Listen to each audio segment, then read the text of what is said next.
Hey, what's up, you guys? I'm Jaquan, I'm Jasmine. and welcome to the Film Spill. So today, guys, we're going to be reviewing the Netflix series Squid Game. This is a drama series, and here is the summary. Hundreds of cash-strapped contestants accept an invitation to compete in children's games for a tempting prize, but the stakes are deadly. Yeah. So I truly enjoyed this series. I really think Netflix did an amazing job. It's so crazy when we found out about the story behind the actual series, how this person created it in the early 2000s and it was scrapped at first, or they basically decided to not pick it up, and then for him to continue to keep pitching it, for it to become a success like it did. So for me, that was like the very first pro that I'm gonna get into, only because it was just more so never give up on your dreams, continue to keep pushing it. With that being said, I'll also talk about my rating. So I gave this series a 4, so it was very close to being a 5. Very close to being a 5, but I ended up giving it a 4. So let's get into my other pros and my other cons. All right, so my second pro is I truly like the twist of finding out that it was the old man the whole time that was running the show. I thought that was really funny, and it was crazy even yesterday while we was watching the recaps, and I just forgot that he basically just did it just cause like he was rich, he was bored. We also talked about just how people who are wealthy just do a lot of strange things that we don't know about. My next pro was I really enjoyed the PlayStation Soldier mask or PlayStation Soldier characters. I thought that was really cool, and their costumes became so popular because right after the series ended, we see so many parents buying it for their kids for Halloween for that year. So it was a very popular costume. I really like the staircase colors and designs that the players had to walk on to get to each game. Thought it was very colorful. My next pro was each game was crazy. The craziest one for sure was the honeycomb game, where you got a shape baked into a thin cookie, and you basically have to cut it out with a needle without breaking it. I thought that game was crazy because there's no way these people are going to be able to do it, especially Seong. We thought he wasn't going to be able to do it with the umbrella, so it was crazy that he was able to do so.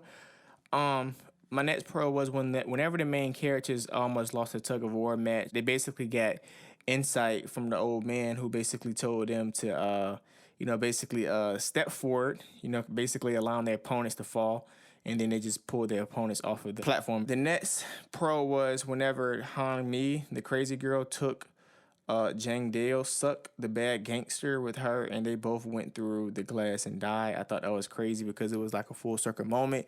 He had basically said he was going to protect her. He didn't, and she basically was just like, "You coming with me?" And the last pro that I have, which was once again another twist, was finding out that the front man who was basically in charge of the games the entire time, he was revealed as the detective's missing brother. So I thought that was a big twist, and I enjoy plot twists. So I thought that was cool. So here are my few cons that I have.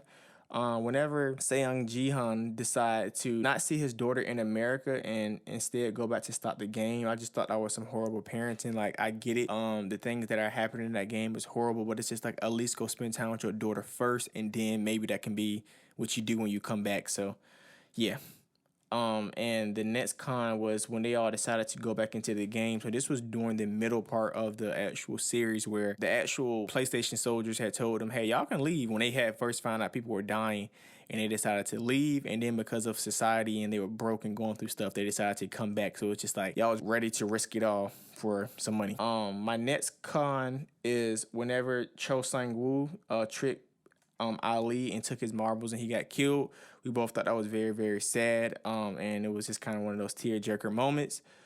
My last con was I really thought it was very dumb at the end for Cho Sang-woo to go through all that, him killing all those people, for him to decide to kill himself. I thought he was going to still try to kill Seong, but he didn't. He killed himself, and then Seong decided to quit the game.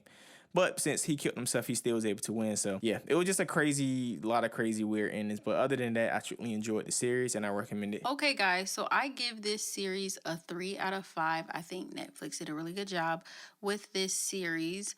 I like the workers, like you said, that have the circles and squares and triangles on their masks. I just like aesthetically how their masks and their outfits looked. Seeing the first game of red light, green light was very shocking because they were killing people left and right, especially when everybody started running. And they realized it was real, like everybody was getting killed. So it was just very shocking to see that.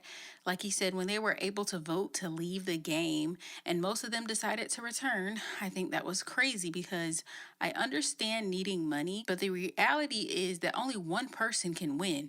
So even if it is 400 people in here, literally everybody else is going to get killed except for one person. And it's like, it's not like, oh, I just lost, I can go home. No, it's like you'll die. And I think that's just very far just to get some money. And then at the end, he didn't even use the money. He just kept it in his bank account or something because he felt guilty. I didn't like the murder spree when people realize if you kill another player, basically it was legal to do so in the game and more money went into the pot because people started going wild and crazy. I like the twist, like he said, of the front man being the undercover detective's missing brother because he was there to look for him and then he found him. So that was just crazy. Finding out in the end about the old man being the creator of the game and him creating it because he was rich and bored and didn't care about poor people's lives. That was really sad and he just ended up dying because he had like brain tumor or something. And then at the end, I don't understand what Jihan, like, why did he dye his hair red? Like, that was just so random. It's like he was trying to look nice and get a haircut and everything. And then he just come out here with red hair. Like, I think it was like a meme or something. And then, like he said as well, when he was about to get on the plane to America to go see his daughter, but decides to go stop the Squid Games, that was dumb. Because like he said, you could have go spend time with your daughter first and then go try to stop it. But overall, it was a really good series. If you have not seen this series, I definitely recommend you watch it. Just like always, make sure you guys like, subscribe, and comment. You guys have a good one.